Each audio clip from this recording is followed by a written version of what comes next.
যে কনফেশনগুলো করা হয়েছিল স্বীকারোক্তিমূলক জবানবন্দি, 12টা স্বীকারোক্তিমূলক জবানবন্দি, আদালত বলেছেন এই স্বীকারোক্তিমূলক জবানবন্দিগুলো মোটেও নির্ভরযোগ্য নয়, এগুলোকে সাক্ষ্য হিসেবে বিবেচনা করেননি। তার মধ্যে কয়েকটি কারণ বলেছেন। একটি কারণ বলেছেন এই স্বীকারোক্তিমূলক জবানবন্দিগুলো আদায় করা হয়েছে নির্যাতন এবং নিপীড়ন করে।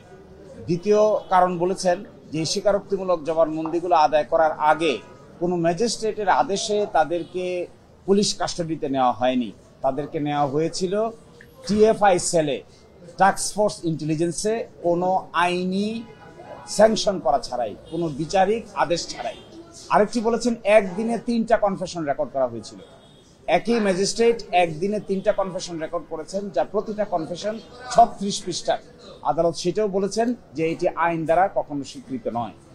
এবং আরেকটি কনফেশন কথা এখানে বলেছেন যে মুফতি হান্নানের যে কনফেশন রেকর্ড করা হয়েছে, সেকেন্ড কনফেশন, এটা তখন ছিলেন তিনি কন্ডেম সেলে, কন্ডেম সেল থেকে এনে তার কনফেশন রেকর্ড করা হয়েছে এবং তাকে এক্সিকিউট করে ফেলা হয়েছে 342 জবানবন্দি দেওয়ার আগেই। সকল আসামির যখন 342 জবানবন্দি শুরুর কথা, এই সময় মুফতি হান্নানকে মৃত্যুদণ্ড কার্যকর করা হয়েছে। ফলে মুফতি হান্নানের 342 স্টেটমেন্ট এই মামলায় আসতে পারেন নাই। এবং ফাইনালি এগুলো বলার পরে আদালত বলেছেন, আর একটা অবজারভেশন ছিল হাইকোর্টের, যে মিনিস্ট্রি অফ হোমকে ডাইরেকশন দিয়েছিলেন যেন এটা প্রপারলি ইনভেস্টিগেট করা হয়। সেই ক্ষেত্রে বলছেন আপিল বিভাগ যে এটি সেপারেশন অফ পাওয়ার যে নীতি আছে, এই নীতিকে ভায়োলেট করে।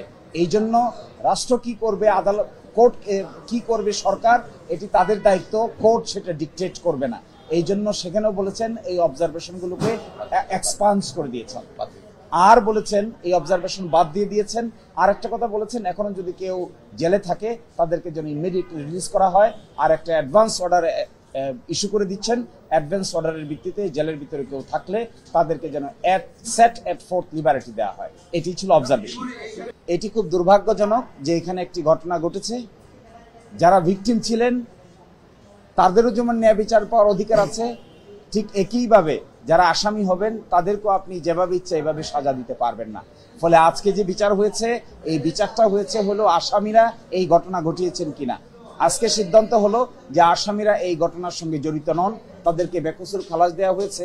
আর যারা মৃত্যুবরণ করেছেন, যারা এই ঘটনার শিকার হয়েছেন, সকলের প্রতি আমরা সিম্প্যাথাইজড, কিন্তু তথ্য প্রমাণ ছাড়া তো কাউকে সাজা দেওয়া সম্ভব নয়।